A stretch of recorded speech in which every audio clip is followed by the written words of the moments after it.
Hey everybody, good to have you with us. Thanks for joining us at 4 o'clock. I'm Dustin here with Felicia. What an emotional day around the world centered on the Middle East after Hamas freed all 20 living hostages while Israel is freeing Palestinian prisoners. So all of this is coming after more than 2 years of war in the Middle East. Now there's a peace plan underway in a U.S. brokered deal. Maribel Gonzalez has the very latest for us.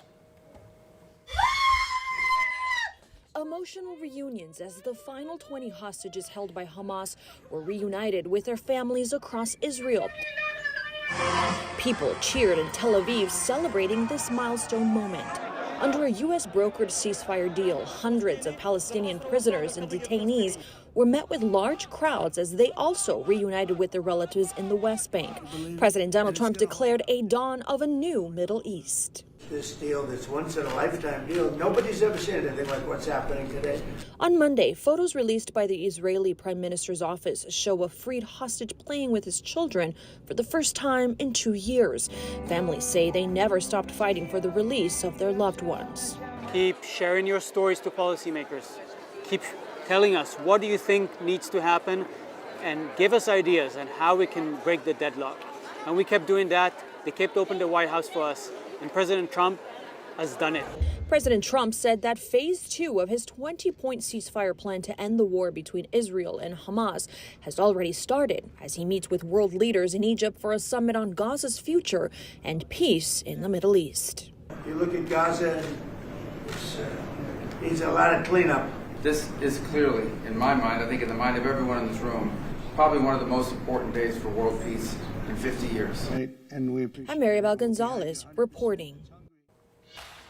And Hoosiers are celebrating the release of hostages both here at home and in Israel. Our Jenna Webster joins us now after speaking with a North Central High School graduate who's living in Israel. Jenna? Yeah, I talked briefly with Eitan Goldstein, who's lived there about 12 years now. He was about to enter a synagogue to celebrate a Jewish holiday, so he wasn't able to do a full interview with me, but he says everyone in Israel is really just feeling ecstatic today. Goldstein says, quote, "It's as if a dark cloud has been lifted off the country. People on the streets are smiling and happy, and there's a general feeling of relief at the fact that the hostages are back home." He goes on to say they're grateful to President Trump and his administration for making this day a reality. Now, here in Indianapolis, the CEO of the Jewish Federation of Greater Indianapolis says it was hard to sleep last night with the anticipation of the hostages being released. He describes this as a time of joy, but says this is also a painful moment for a lot of people because not all the hostages survived to see this day. It's been an intensely personal time. You know, we all know somebody in Israel who is involved with the war, whose children are involved in the war, who themselves are involved with the war, parents are involved with the war. So living through all of that and then seeing how it translates here in America has been incredibly challenging.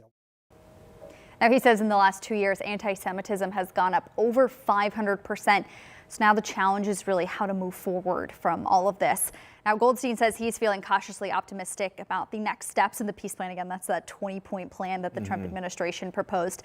But he says there is a fear that it could kind of all fall apart, as you know we've seen in past ceasefire deals. Yeah, it's been so sensitive. Everybody's been on pins and needles for so long. Cautious optimism is what we keep hearing. And that's exactly how they described it today, too, as pins and needles with just following all this new information. Okay, a historic day it is. Thank you, Jenna. Yeah. All right, let us talk weather a little bit closer to home. That's right. Pleasant day out there, Rob, as we take a live look over downtown Indy. Got some clouds moving in, and we keep waiting for fall to be here permanently, but summer just doesn't want to give up. It's so beautiful. It's like we're stuck. We're just stuck in, I'm happy we're stuck in the 70s, but it's certainly not October weather. I mean, this does not feel like it. The leaves are starting to change. We're starting to see the fall color, and the temperatures just haven't gotten the memo. It's actually going to get warmer tomorrow. I think we could be close to 80 by tomorrow afternoon. When I show you this map tomorrow, you'll probably see the temperatures about 5 degrees warmer than where they are right now. We're sitting at 73 at the airport. Almost everyone is into the 70s. I don't see any 60s on the board just yet. But as we lose some of the heating of the day, the temperatures will cool down. And yeah, there have been some of those clouds to move in. It's all part of a front. It's a front that's washed out a little bit to the west. It doesn't have its defined characteristics. There's some cooler air behind it. And there's also some cloud cover that's coming along with it, but any moisture that's tried to move our way has pretty much fizzled out, and that's what we expected. That's why we don't expect much in the way of any rain when this system does move through sometime late Tuesday and into Wednesday. So for this evening, expect much more of the same. Temperatures will cool down a bit as we see the clouds staying with us back through the 60s. I actually think today is going to be a milder night. Overnight tonight should be a milder night than what we saw earlier this morning. So double nickel there on your forecast for tonight, 55, and then temperatures around the area probably not going to get into many of the 40s like we saw early this morning. It'll be a little bit cooler than some of the city locations, but expecting the temperatures to stay into those 50s. Coming up, I'll talk about what to expect for your forecast for tomorrow as we get just a little bit warmer. In the meantime, on traffic, couple of issues I want to make you aware of. Most of the area is looking okay. One accident 70 eastbound, but let's take you to 74 westbound where that is causing a big slowdown near Brownsburg, and then also 465 eastbound. There's an accident that's been moved over to the shoulder, but it is still causing the backups. Let's hit some of the traffic cameras.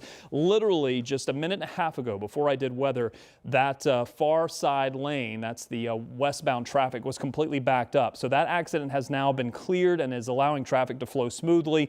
It will be reflected in the maps next time I show you traffic. Then also let's take you to 465 near Keystone. There were also, you can still make them out off in the distance. There were a few areas of some flashing emergency lights, but that too has been alleviated. So things improving as we approach the peak of the afternoon commute. All right, thank you so much, Rob. And this afternoon, a teenager's in court after his arrest last week in Johnson County. He's accused of attacking and raping an elderly woman in her home. Our Marina Silva was in the courtroom today as that teen faced a judge. 16-year-old Arian Smith appeared in front of a Johnson County judge for the first time since his arrest this morning. The judge ordered he will now be moved to adult jail here in Johnson County. He appeared in court in shackles, not making eye contact with anyone. Up until now, he's been in the juvenile facility. According to police, a 79-year-old woman said she was carrying in groceries that were delivered to her home. She said on the third trip into her house, she saw an unknown male inside her home. According to court documents, the woman said the male then raped her and ran from the house afterwards. After the attack, police responded to a report of a theft and tied that suspect to the alleged sexual assault. The judge did order that Smith be held in the adult jail on no bond until the judge can make a decision on the bond amount. Reporting in Johnson County, Marina Silva, 13 News. All right, Marina, thank you. And now to some suspicious fires. That's what law enforcement investigators are calling them, suspicious, in a Canby neighborhood. So we do want to show you video right now of one of those fires. Look. And you heard that flash of light, that big bang, and it erupted right when this fire started around 4 yesterday morning. Investigators are saying the fire quickly spread to other nearby homes. 2 of the homes have heavy damage. 2 more have what investigators call moderate damage. There you can see one of the pictures of the firefighters fighting that fire, the heavy damage to that home. Now some of these families are forced to figure out what to do after losing nearly everything. Madison Township Fire is crediting fire safety to the reason nobody died. Yeah, this is a heavily populated area. It's absolutely incredible that nobody was injured. Thankfully, through working smoke detectors, everybody was able to be alerted before we were even arrived and out of the house safely.